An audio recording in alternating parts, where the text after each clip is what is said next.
This channel is supported by my online fishing courses, and you can learn more and get significant discounts at saltstrong.com/Skinner. I'll have links to all of the gear in the video description, and if you like this video, please hit the like button. If you're not already a subscriber, please subscribe and hit that notification bell. All right, good morning. I'm going to start with sheepshead. It's been cold, and that's what you should do when it's cold here in Southwest Florida. And water's not too bad, 64 degrees. It's actually warmer than the last time I was out. So hopefully I'll catch some sheepshead, and then I'll go look for reds and trout, and who knows, maybe snook. We'll see. Whatever's around. All right, we've got the battle of the baits here. I've got some mud crabs. These are hard to get. I've got mangrove tree crabs. Those are hard to get. Pretty interesting. These were very lively before I came out. Maybe they're just cold. Oyster balls, oyster sacks. Not sold on these. These are good. I mean, these I know are good. We'll see. At least I have enough bait to fish with. Getting bait for sheepshead other than shrimp, not so easy. So we'll see. Yeah, and all that bait was acquired previous to this trip. So, all right, the mud crabs, you know, you get them under the oysters, and you got to make sure you have good gloves, because it's like pushing razor blades around. These things are very deceptively sharp.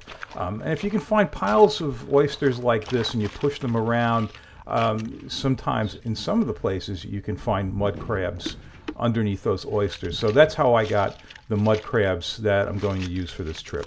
And this trip's going to work out so well, I'm going to have to split it into two videos, because I'm going to do the sheepshead, but then I'm going to go up in the backwaters, and yeah, when all is said and done, there's going to be a lot of catching this day. So yeah, this is like part one of that day. All right, starting with the mud crab, yeah, I've trimmed off the claws and the legs with scissors. And I like to go in along those leg sockets, and you know, if you can get a nice firm hook up on there, then you know the bait's going to stay on the hook better. Even if you miss a fish, you know, the bait's still going to be on there. I always then you know, take a chunk out of that just to get the juices flowing, and it's on a 1/8 ounce S&S Skinner sheepshead jig. Just throw it in between the pilings and wait.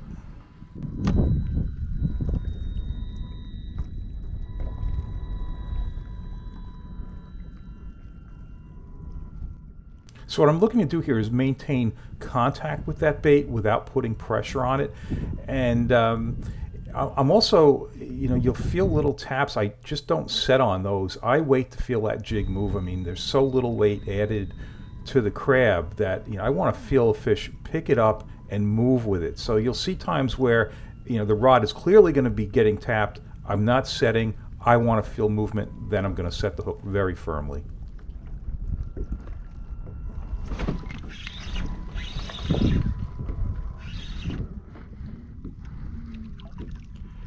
Oh, nice one.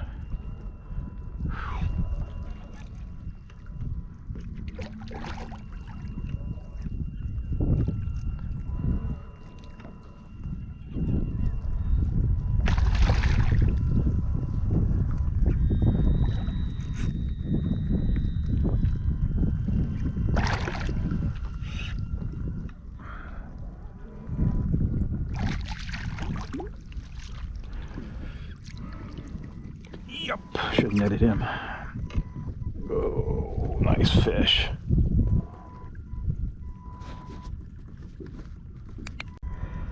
You know, so look, they talk about, you know, using small hooks, and yeah, these hook, it's a small hook, but all right, so here's the hook compared to the mouth. I don't know, that's not really a very small mouth.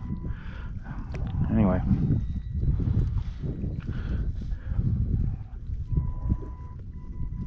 Pretty big mouth. Okay, mangrove tree crabs. Yeah, so they're pretty lively now, and they can crawl. I mean, they just, you know, this guy's going to like run over my hand here, and yeah, if you drop it in the kayak, it's going to run all over the place. So how do I get these things? And well, here it is. This is very helpful if you do this on a cold morning when they're a little bit slower. And what they do is they see you coming, they go to the opposite end of whatever they're on. So you have to kind of reach around like that and you know, kind of get them by surprise. And yeah, it's not like there's tons and tons of them, but you know what? There was enough there with, you know, a little bit of effort. I was able to get about, I don't know, 18 of them or so, and kind of sneak up on another one here, reach around, try to get a spot to reach him, and you see he's moving around, and there we go. Again, that particular morning was like maybe 50 degrees, so they were a little bit slower, a little bit easier to catch. Again, I've trimmed legs and claws, going to hook through the leg sockets, do pretty much the exact same thing that I did with the mud crab.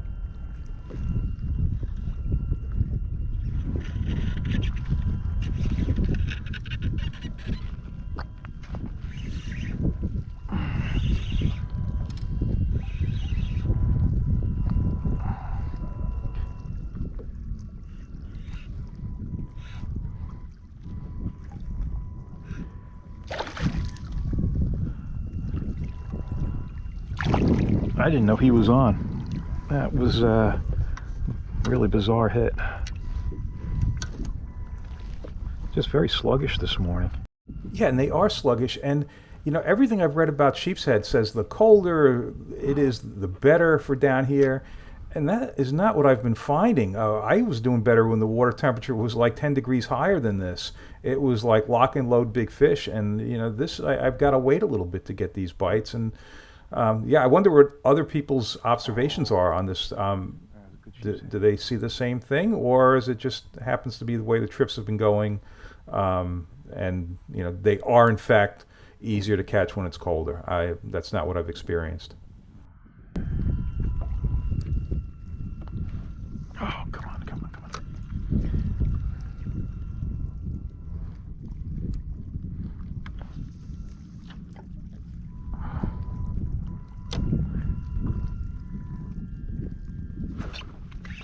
He came right back. Come on, out of there. Ooh, good one.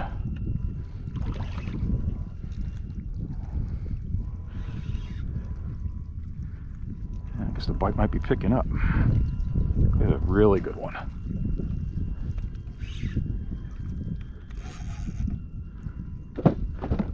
Leader got grazed there.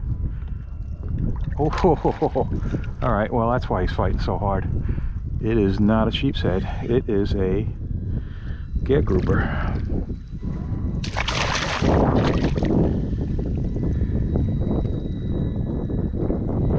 think other than the Keys, that's the first. I'm sorry. Other than the Everglades, it's the first one I've had in the kayak. All right. All right.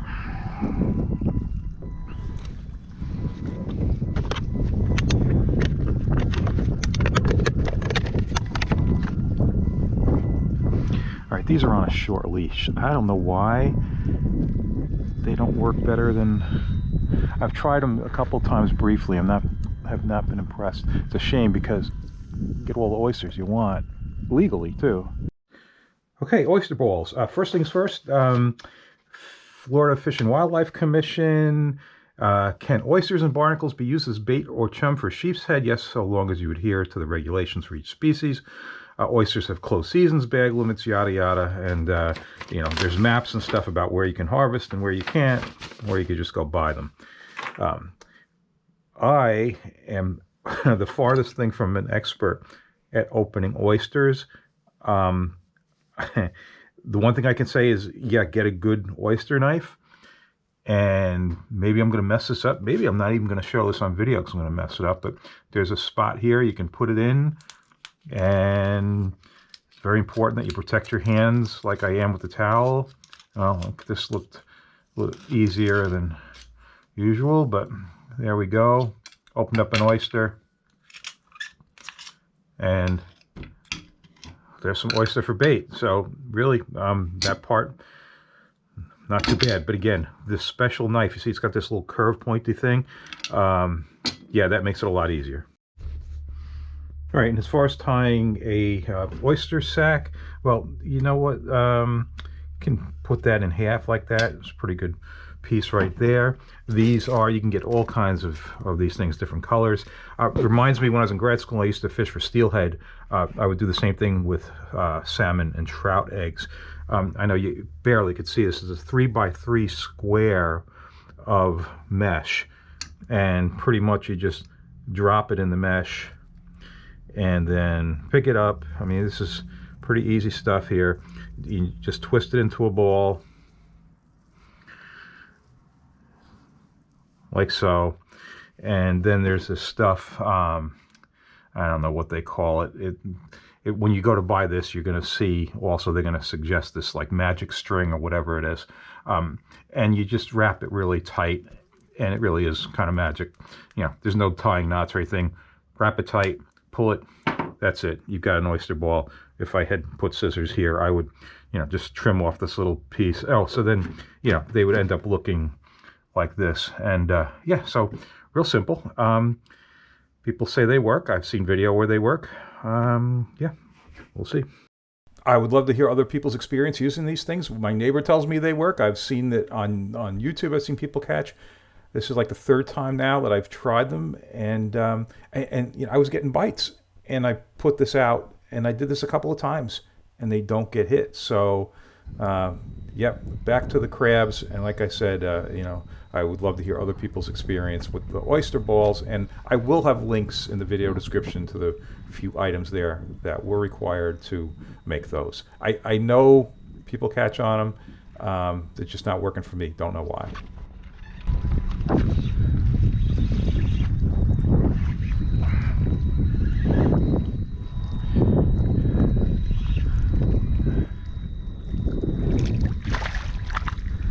I'm not a small keeper, but I'll take them because, again, looking for dinner here.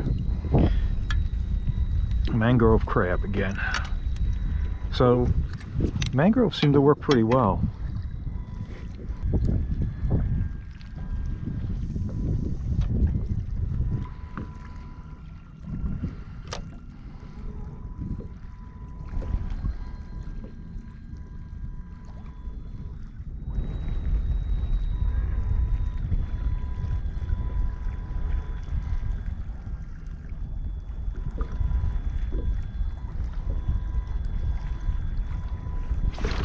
Oh, what a hit.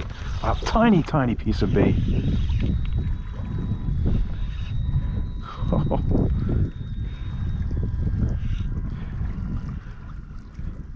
Well, these are like small keepers, though. They're not, you know, not those real big ones. Yeah, so I had like a flurry of these. Small keepers, big shorts. So I made a move. I tried a different spot on this. I went out to some other spots and killed a little time, and then ended up coming back here after not getting anything anywhere else.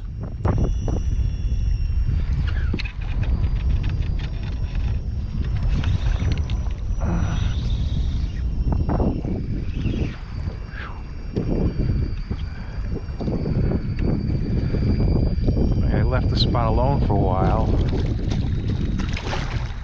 The first one back is a good one.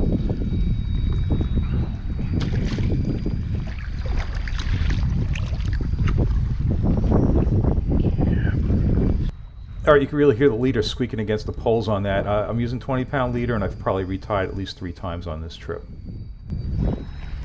All right, definitely going to get a hit here pretty soon.